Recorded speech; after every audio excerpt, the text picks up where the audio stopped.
Right, hello, ladies and gentlemen. So, in today's episode, we're going to be talking through a few exercises that I personally believe mountaineers probably don't need to be doing. Now, this episode was inspired by a bit of a bad habit that I have, in the sense that I've got this habit where sometimes when I'm in the middle of a workday and I've got a little bit of time to kill between calls or between tasks or whatever it may be, I like to scroll through Google looking at different training advice for mountaineering. And typically, I'll sort of see three different types of content out there. Number one, there's some really good content out there, written by coaches and professionals who clearly know what they're talking about, who clearly have a good understanding of things.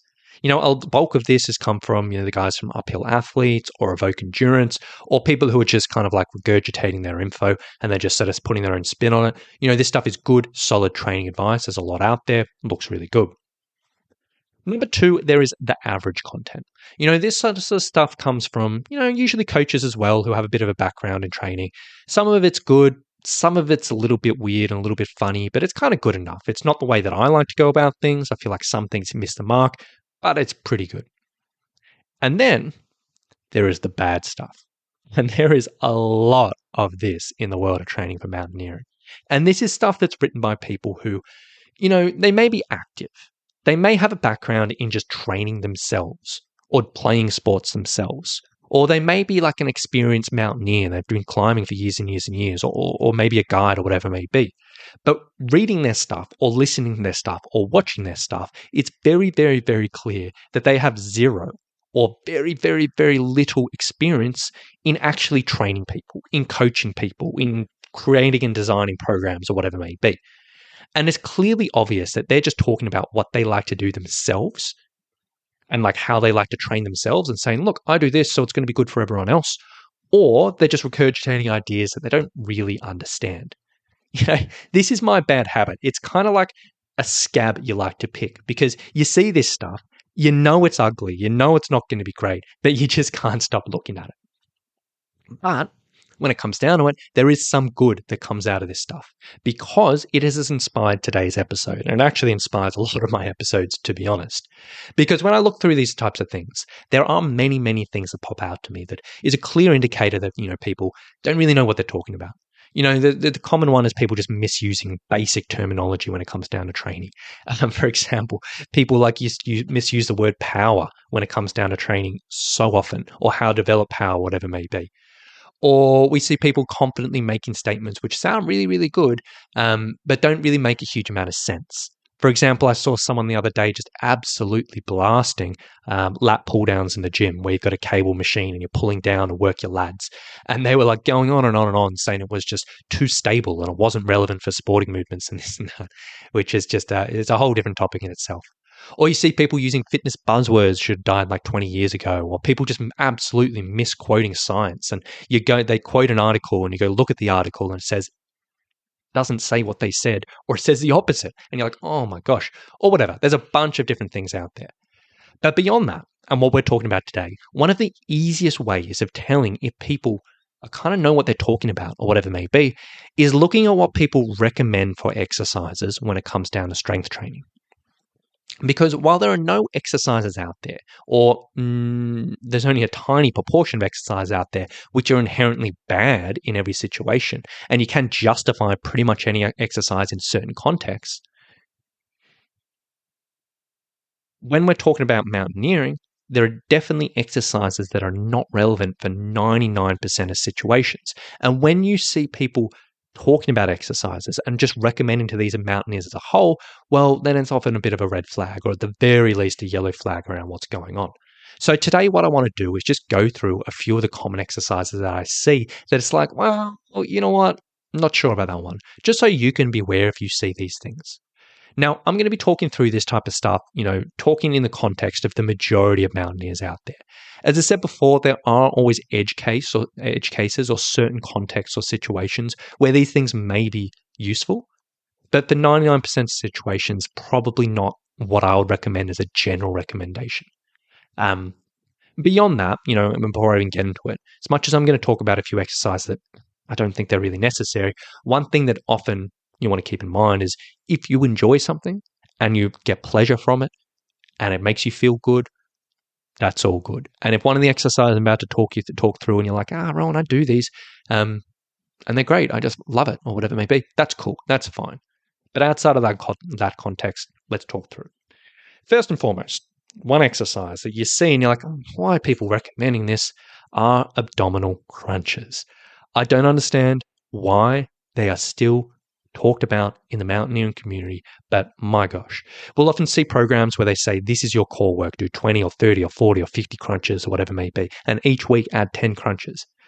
Nah, crunches are such a low benefit exercise for sports performance.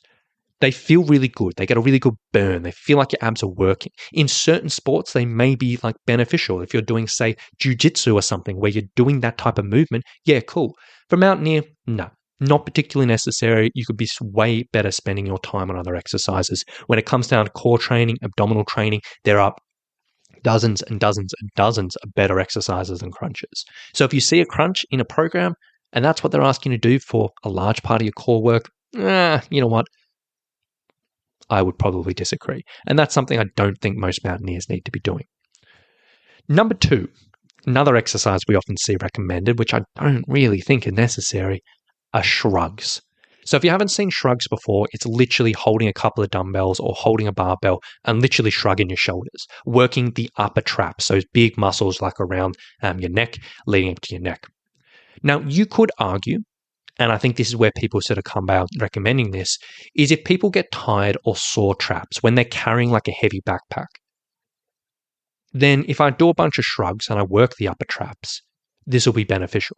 And yeah, logically, that does make sense or whatever it may be. But if you really, really think about it, if you're wanting to do shrugs, to get proper benefits from shrugs, you do need to do quite a bit of weight to do it effectively. If you're just shrugging with 5 or 10 kilos, probably not going to do a huge amount. The traps are strong, and to get a good stimulus from this exercise, you need quite a bit of weight. And if you were in the situation and you're a mountaineer and you had access to these types of weights, so you had a gym membership, and you were confident in using this type of weight, so you have a bit of background in strength training, then you're probably going to get better benefits from just doing other exercises. If you look at a heavier deadlift, a barbell deadlift, trap bar deadlift, or whatever it may be, that in itself is going to do quite a bit of work for your traps. And I would sort of say, if you're confident lifting weights and have access to weights, just do that instead of a shrug. It's not an isolation exercise, but it's still going to do a lot there.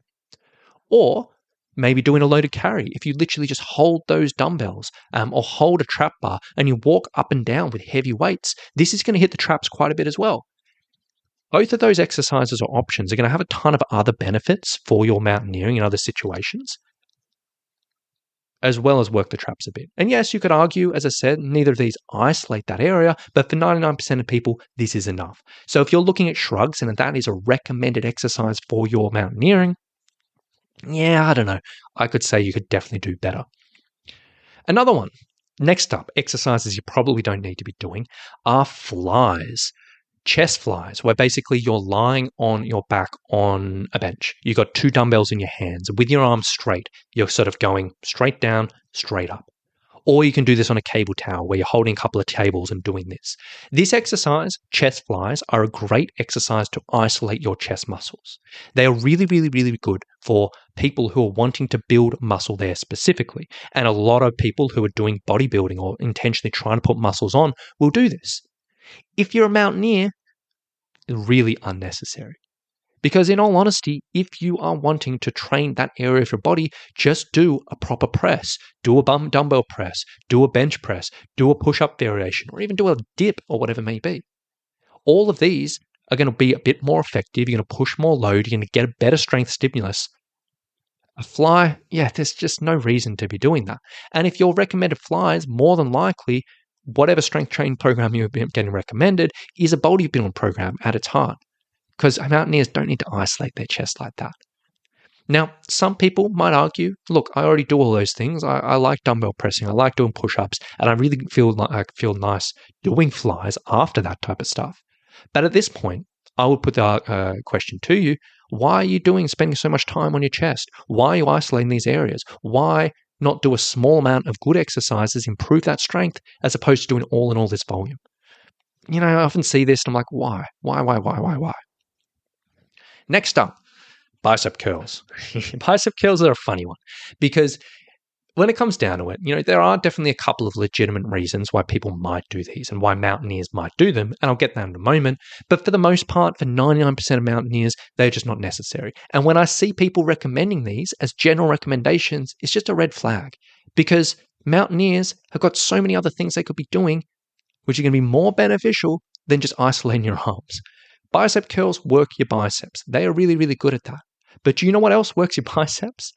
Vertical pulling movements, things like chin-ups and pull-ups or pull-downs, or horizontal pulling movements, things like rows or whatever it may be.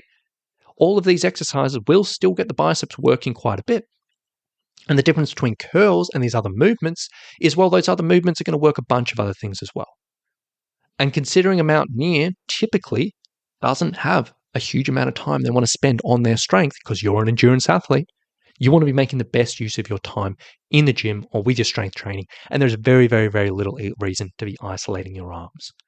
Now, there are two reasons I could see being valid here. One, if you are doing lots and lots and lots of climbing, and when you're climbing, you are aware that for one reason or another, your biceps are cooking out, your biceps are pumping out, your biceps are a limiting factor for whatever you're doing.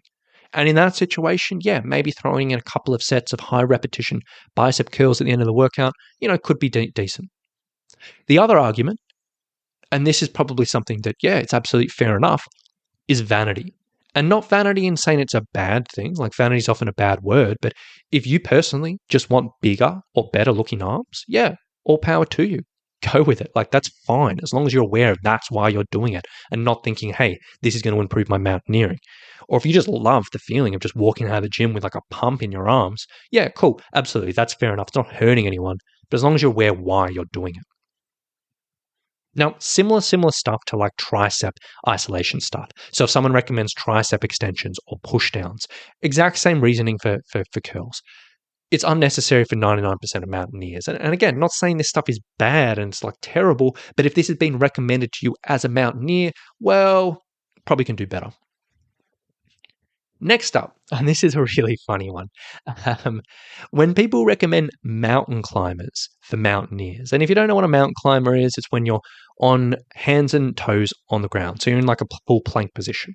And what you do is you start doing running on the ground. So you bring one knee to your chest, then the other knee, run. Because it's a really funny one, because mountain climbers can be great exercise in the right context. But I don't know. I see people recommending this and they kind of pretend it's like a strength exercise and it's going to work your arms or your legs or whatever it may be. I see people recommending them maybe just because they're called mountain climbers and people are climbing mountains. I don't know. But mountain climbers are good for two situations. One, they can be a decent cardio movement. If you're trying to do, say, something high intensity, so you're doing some type of high intensity interval training, or you're trying to get your heart rate up for some reason, and you don't have a huge amount of space or equipment, say you're in a hotel room or you're at home, you don't have a amount of space or whatever, there, these can work really well. And the other situation is these can be a good core exercise. Like, I personally like using banded mountain climbers as a progression for my hip flexors. So if I have a mountaineer who we want to improve the strength and endurance of their hip flexors, we'll do some movements, isolating the hip flexors with some bands. And we'll do a couple of movements, and then we can do mountain climbers with a band. We put a band around our feet, do this type of thing, and turn into a bit more of a trickier movement. That can work out pretty well. But if someone is just like saying, hey, just do mountain climbers, and this is just as important as doing a squat or a lunge or whatever it may be in your strength training, yeah, I don't know. And then finally, the last one, and this is always a red flag, is burpees. I hate burpees. I don't know why they're recommended so often, and I don't think they're relevant for mountaineers. Now, I promised myself when I started recording this that I wasn't going to go into my usual burpee rant, so I'm going to keep this short, keep this sweet. I will say this. Burpees for mountaineers are ridiculous. They are the most overused exercise in the fitness industry. A mountaineer can do so much better. And when people are saying, hey, this is what you should do to prepare for mountaineering, and say, hey, go do 50 burpees or go do 20 burpees, whatever it may be, nah, no way. So there are a few examples of things that if you see as just a general recommendation, if you're reading an article, seeing a video, or whatever it may be, and someone says mountaineers should be doing this, or this is a training program for mountaineers and this is in here, Yeah, I really think, maybe you should look in other areas. Because as I said, there can always be justifications for these. But if you are just looking at general advice, not super relevant. As a mountaineer, when you are looking at strength training advice, you want to keep two things in mind. Number one, is this exercise relevant for my mountaineering? And not saying every single exercise has to be 100% entirely specific to mountaineering, but does it have some relevance? Going back to the crunches example, how can you justify that for mountaineering? I don't know. And number two, the big one, if I took the same time and effort that I would invest in that exercise and I invested it somewhere else, could I get better results? If you look at the curls, if you look at the tricep pushdowns, if you look at the mountain climbers or whatever it may be, I could all say if you took the same amount of time and energy and effort you invested into those things, put them into other exercises, you're probably going to get much better results. So there we go, guys. I think I'm going to wrap things up there, but hopefully that just gives you a few little things to look out for if you're looking at strength training. As I said, in those 1% of situations, you can justify anything. There are edge cases. And if you're doing this stuff and you personally enjoy it, all power to you. But I would sort of say for the majority, most part, most mountaineers do not need to be doing these, and there's much better places you can spend your time, energy, and effort. So last thing I will say, as I always do say on these podcasts, if you are a mountaineer who is leading up to a big expedition or who is just generally wanting to improve your strength, your conditioning, and your abilities in the mountains, and you want to learn a little bit more about personalized online personal training for you, I would love to chat with you. If you want to learn a little bit about our online summit program, you can go to summitstrength.com.au/mountaineer. On that page, there's a big video, talks through our program in a bit of detail. And if it does sound like something you want to explore a little bit more, there's a link on that page. You can book a free call with our team. We can have a bit of a chat and see if and how we may be able to help you out. So if you want to learn a little bit more, go to summitstrength.com.au/mountaineer, and we can take it from there. So with that being said, thanks so much for listening. Hope you've enjoyed it, and we'll talk to you very, very soon. Bye.